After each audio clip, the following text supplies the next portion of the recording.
Good afternoon, everyone, and thank you and welcome to our first Google Hangouts on Air broadcast as part of the Campbellsville University Political Science Senior Seminar Program. I'm the moderator for today's discussion. My name is Dr. Sean Williams. I'm a associate professor of political science at Campbellsville University. Today we have two guests. Our first guest is Caitlin Weeks, who is going to be a graduating senior this year, and our second is Marco Aguazul, who's also going to be graduating at the end of the fall semester. So without any further ado, let's go ahead and get started. So we're basically going to be talking about the twin ideas of national security and a little bit about the question of privacy in the United States in the sort of post-9/11 age. And our themes are going to focus on this idea of cybersecurity and cyber terrorism, and also the problem of, or the question of drones, both domestic drone use and foreign drone use, and what both of these have to do with American privacy and privacy of American citizens. So I guess, Marco, let's go ahead and get started with you. I mentioned the term cyber terror or cyber security. So what exactly does that term mean? Well, terrorism in itself is basically just an attack towards a government body or just with a political aim. So then adding cyber to it, it's basically just a cyber attack with a political aim.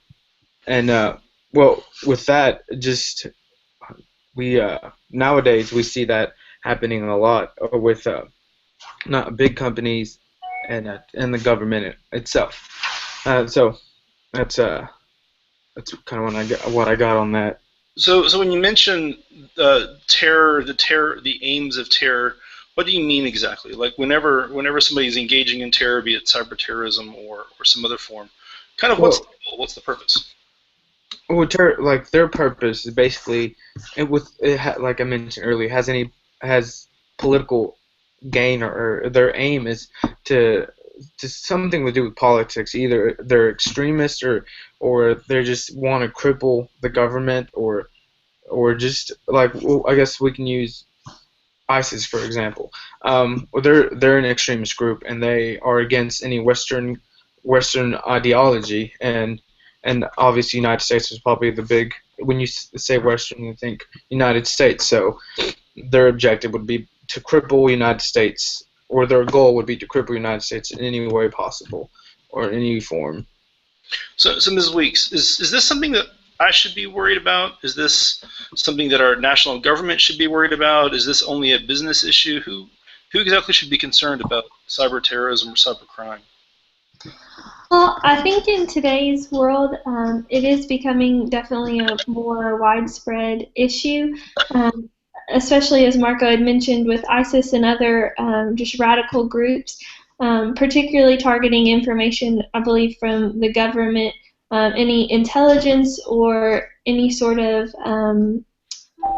I guess, intel about security that they can gain would probably be what they're most interested in, but also I think it does play a big role in businesses, because obviously they're the safeguards, especially banks and such things, for large sums of money, and obviously if any of those groups could get their hands on those large sums, they would like to have as much access as they can. So I think that it poses the most, or the greatest threat for the government and for businesses, and then in doing such can pose a threat for individuals, and I know you'll kind of go into this later, but I think it becomes something where if the government can put a policy into place that can help find a balance of guarding our security as well as not infringing upon our rights, but I know we'll touch on that later. Yeah. So either one of you, whichever one feels comfortable, give me some examples. Ms. Weeks, you had talked about the idea of banks and the banking sector, but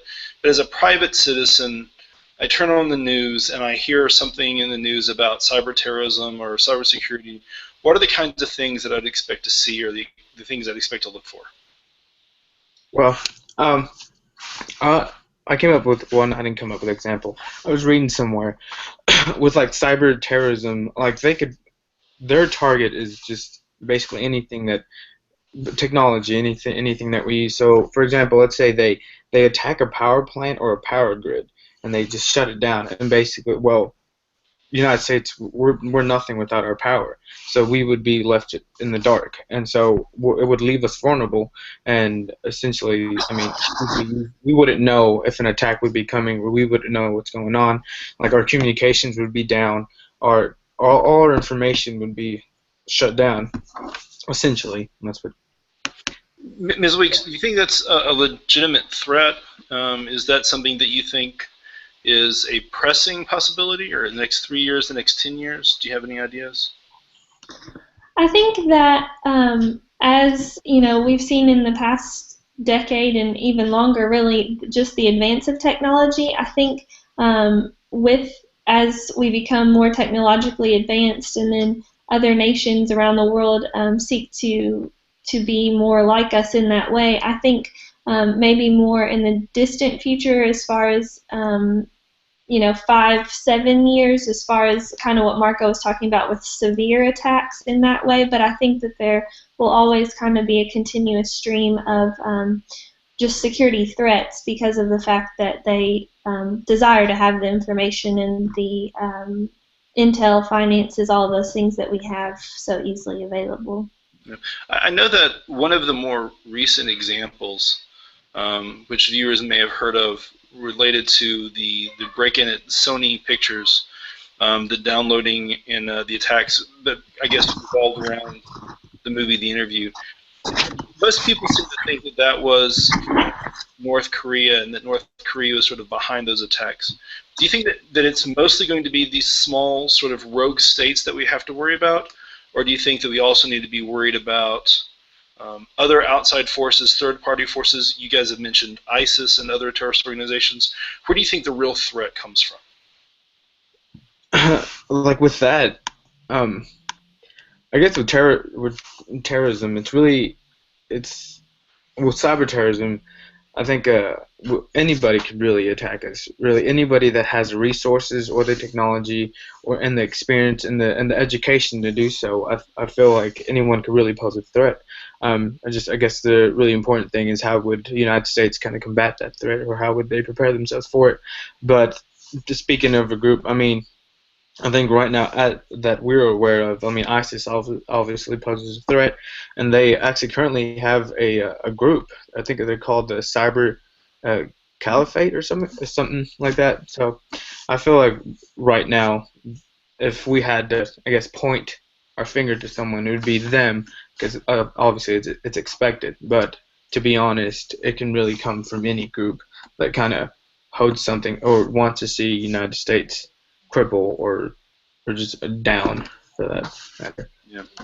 And I think too that cyber terrorism versus terroristic acts in action, or things that can be seen per se, are a safer way, quote unquote, for these terrorists to kind of maneuver and move and find the information and gather things that they want, because of the fact that it's not necessarily seen by all the public and all of the government and all of those things. And so I think, like Marco said, obviously it can be widespread. It doesn't have to be a specific group per se, because anyone that has the training to do so can. But I think that those groups, such as ISIS, that have had the time to train and prepare in order to get that kind of intel, probably would be the more likely source of the cyber terrorism.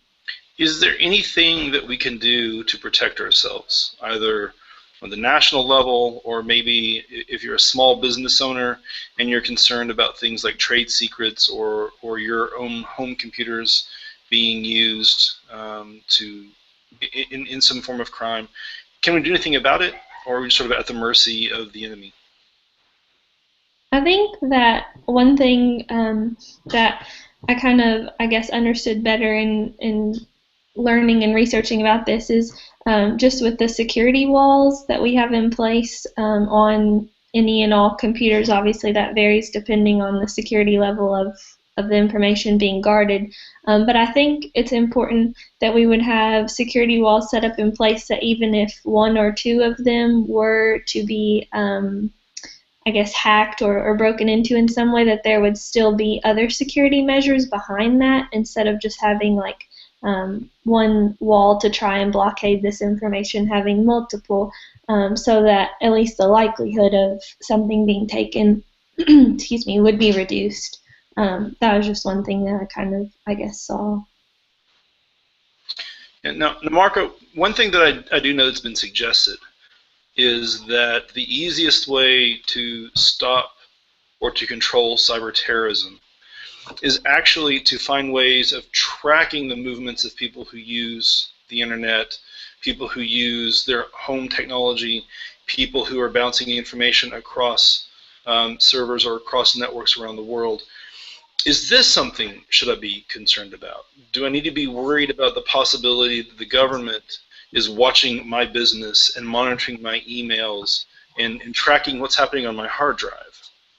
Well, but nowadays we're all about, like, obviously the United States is all about freedom, and everybody talks to someone in Kentucky, and privacy. When we talk about government infringing on your privacy, everyone gets worked up. But yeah, I think in order to keep the peace and in order to maintain security, I think there will be some type of level of infringing on your privacy. And obviously, with after 9/11, the Patriot Act came out, and obviously they could hear on phone calls, they could track people, and United States is there's this social contract that we have that we give up rights in order to maintain a peace. So I figure, I guess it'd be something we'd have to give up in order to be in a peaceful state. But yeah, nowadays everybody kind of freaks out when they hear that the government is meddling into their stuff, but it's just, I feel it's a really touchy subject. But if it happens, we probably don't even know that it's happening. But Ms. Weeks, how about you? Do you think that we should be worried as private citizens that our government's too much into our business, or do you agree with Mr. Ogwazul that this is just sort of the modern era that we have to become used to living in? Well, I do believe that just like any other possible, I guess, controversial issue, that there is definitely validity, I guess you could say, in being concerned about those things, because a lot of people can view their personal information, whether it's social media or banking or health or whatever that is, as just something that only they need to know. But I do agree with Marco that in order for the people to be most well protected, sometimes the government is going to need to step in and just be able to, in a sense, mediate and kind of just see the activity and the things that are going on. Because ultimately, I think if you don't have anything to hide, then really there isn't a large concern there for you. If they're just reviewing things that aren't any terroristic threat, then they're going to have no reason to have any sort of conflict with you. I've always wondered, even assuming that the government can listen in on all my cell phone calls, really what would they want to listen to? But my life is just not that interesting.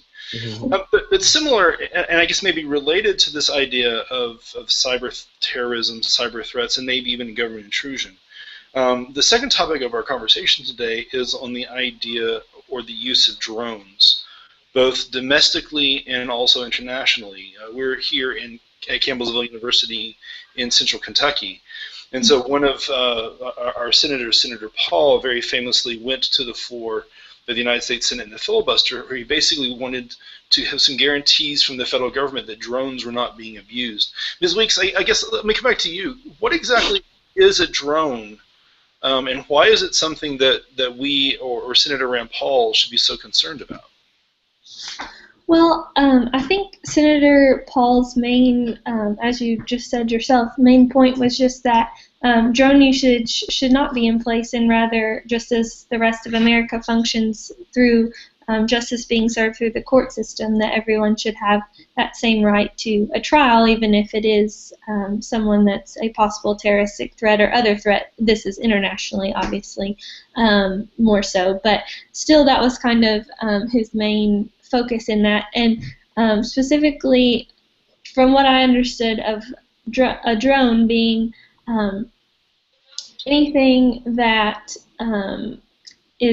there's kind of like I guess like an unmanned aerial vehicle, in the sense that it can be something that can be controlled to have the potential to kill someone with, in a sense, the push of a button, but targeted specifically at a certain area or region or specific person given the situation. Is this basically the same thing as the radio-controlled airplanes that we used to play with when I was a kid? We can have that little remote control device, and they can fly around for a little bit and land. Is that kind of what you're talking about, or is it something more sinister? No, those are two different things, and obviously the remote-controlled airplane, as you were speaking of, is definitely more for recreational purposes and has no intention for physical harm to any person. At least I would hope so. And then the drone would have, like I said, the capability to actually, in a sense, like implode upon a certain targeted region, whereas like a helicopter that you would use in a controlled way would just be, more for the fun of flying that around. Mr. Aguas, why has this become a topic recently? Why is this something that now we're really worried about? Well, like with ISIS rising and or ISIS being on news a lot, and everybody kind of looking at the United States to see what what their action would be. Their United States counterattack was drone strikes, and we've been hearing that actually since 2004. There's been constant use of drone strikes, and then more recently now, and that's why we've been hearing it a lot, is because it's just a lot of people say it's ineffective. I mean, they see a target, they say, oh, this is a guy, it's potentially a threat, press the button, blow him up, and it's I mean, you might be blowing that person up, but you kind of end up blowing everybody else around it. So, I mean, who knows who's around him? Who knows what's going on? But and then that's why it's on the news a lot, because a lot of people think it's inhumane and innocent kids getting involved, and so. So one day you're playing in the playground and a car drives by. The next thing you know, the car's been destroyed and there's shrapnel everywhere. Exactly. Is that like the image that you're sort of painting? Okay, yeah, I mean, yeah, that's what a lot of there's a lot of people in the United States that are protesting against the use of drone strikes because of that, because they see it as an evil instrument that the United States is using, and I mean, I guess the main objective is to stop terroristic threats, but like innocent people get stuck in the crossfire, and people don't like that. So, if we move a little bit closer to home, so I guess this is a conversation about the idea of using weaponized drones elsewhere in the world. Do I really need to be worried about the possibility that the California Highway Patrol is going to have armed vehicles shooting motorists as they're driving down the highway? Why would Rand Paul make such a big deal about that?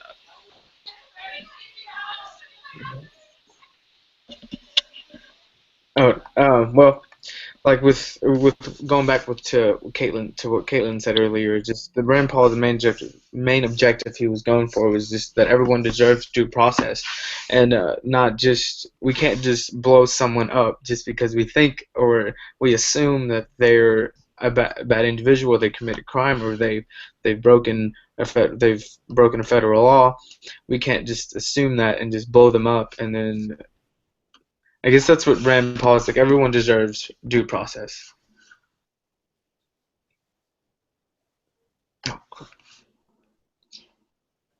Well, and I think in a similar manner,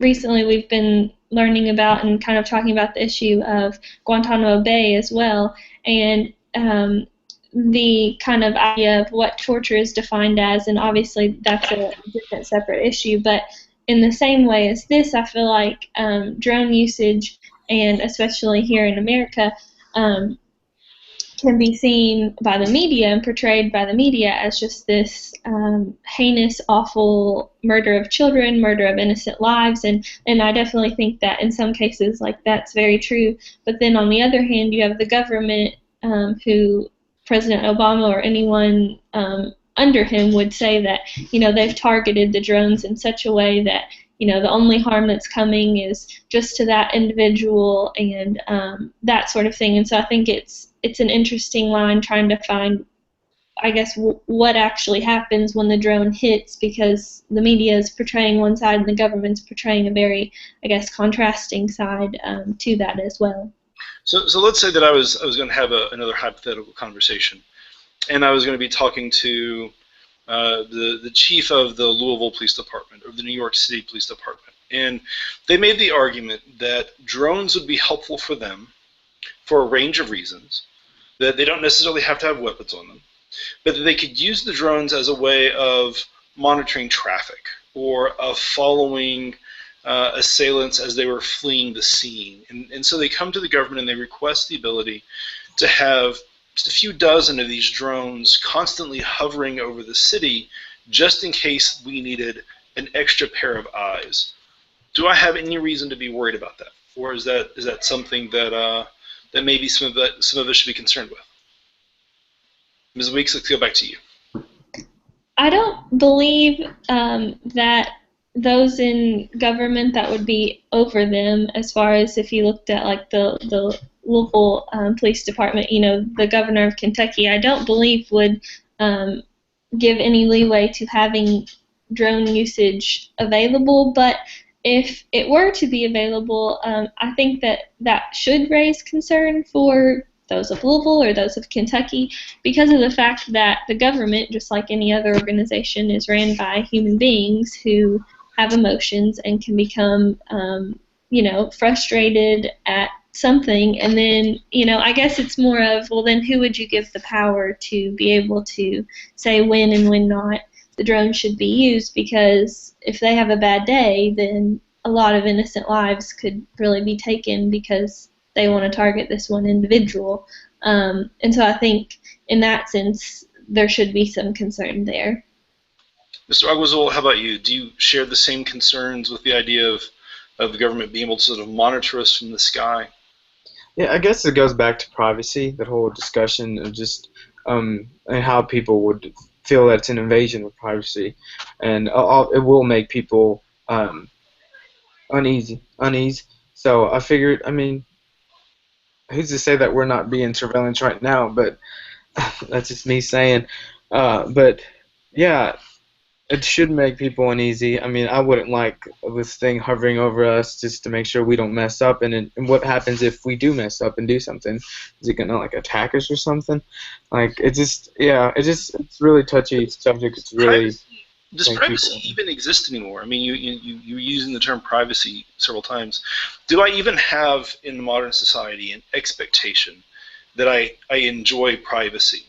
I know that my phone's probably being listened to or monitored. I know that Google is through my cell phone is probably monitoring most of my behavior. I know that my employer is probably tracking what I do on the internet with my work computer. Is privacy really still a concern that we should have? Or do you think maybe that's a 20th century concept that maybe we just need to let go of? I think it's definitely something we kind of should let go of. Like you were saying, we're easily monitored. For example, my friends, they have this PS4, and every time they log on, it not only does it just tells everybody, all their friends on their friend list, tells them, hey, so and so just logged on. And I guess with a vehicle, that OnStar, if something happens, you press OnStar, you lock yourself out of the car, and OnStar unlocks it for you. If they can do that from far away, what else can they do? And I don't think it's definitely something we should definitely kind of just let it go, and nowadays with so much technology around us, I don't see it existing anymore. Ms. Weeks, you get the final word.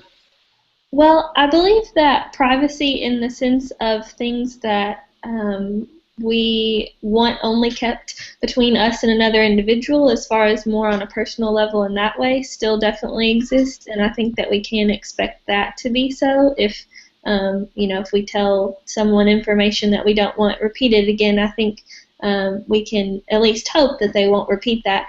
But I think that as far as information that we're willing to put on social media, or just information that the government can have access to, it has become very public and very, as we mentioned before, very technologically advanced, so that really this idea of privacy, while we all want it, in actuality probably isn't going to be something that we can hold on to real tightly.